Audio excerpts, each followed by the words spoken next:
السلام علیکم پیارے بچوں، چوتھی جماعت اردو کی کتاب بسم اللہ الرحمن الرحیم، سبق نمبر 14 حکایات سعدی۔ آج ہم اس کی پڑھائی کریں گے۔ اہم الفاظ: شرمندہ، حکایات، احسان، اختیار، اتفاق۔ سب سے پہلے ہم احسان کے بارے میں پڑھیں گے۔ احسان: شیخ سعدی فرماتے ہیں کہ میں نے دیکھا کہ ایک نوجوان اپنی بکری کو لے کر جا رہا تھا۔ بکری کے گلے میں پٹا اور رسی تھی۔ بکری سر جھکا کر اس نوجوان کے پیچھے چلتی جا رہی تھی۔ میں نے نوجوان سے کہا، تم نے اس بکری کے گلے میں رسی باندھ کر اسے پکڑا ہوا ہے، اس لیے تمہارے پیچھے پیچھے چلی جا رہی ہے۔ نوجوان کہنے لگا، ایسی کوئی بات نہیں، لیجیے میں رسی کھول دیتا ہوں۔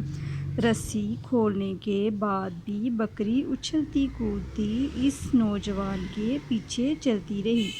میں بہت حیران ہوا کہ یہ بکری کہیں اور کیوں نہیں بھاگ جاتی۔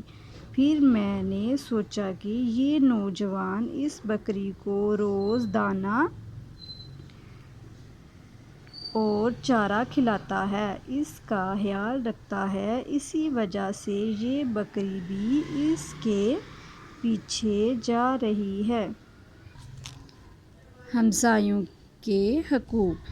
ایک عورت نے اپنے شوہر سے محلے کے دکاندار کی شکایت کرتے ہوئے کہا کہ اس سے سامان مت خریدا کرو، یہ تو بہت مہنگا سامان بیچتا ہے اور سامان اچھا بھی نہیں ہوتا، اچھا سامان دکھا کر خراب سامان بے ایمانی سے دے دیتا ہے۔ شوہر نے بیوی کی بات غور سے سنی اور کہنے لگا، اس بیچارے نے ہماری امید پر اپنی دکان یہاں کھولی ہے، اگر ہم لوگ ہی اس سے سامان نہیں خریدیں گے تو کون خریدے گا؟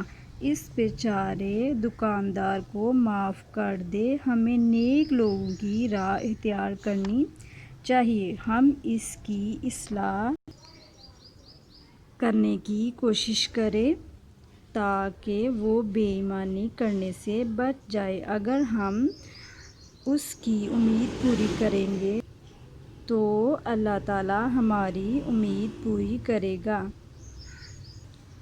اللہ کا شکر۔ شیخ سعدی کہتے ہیں کہ ایک بار میرے پاؤں میں جوتا نہیں تھا اور نئے جوتے خریدنے کے لیے پیسے بھی نہیں تھے۔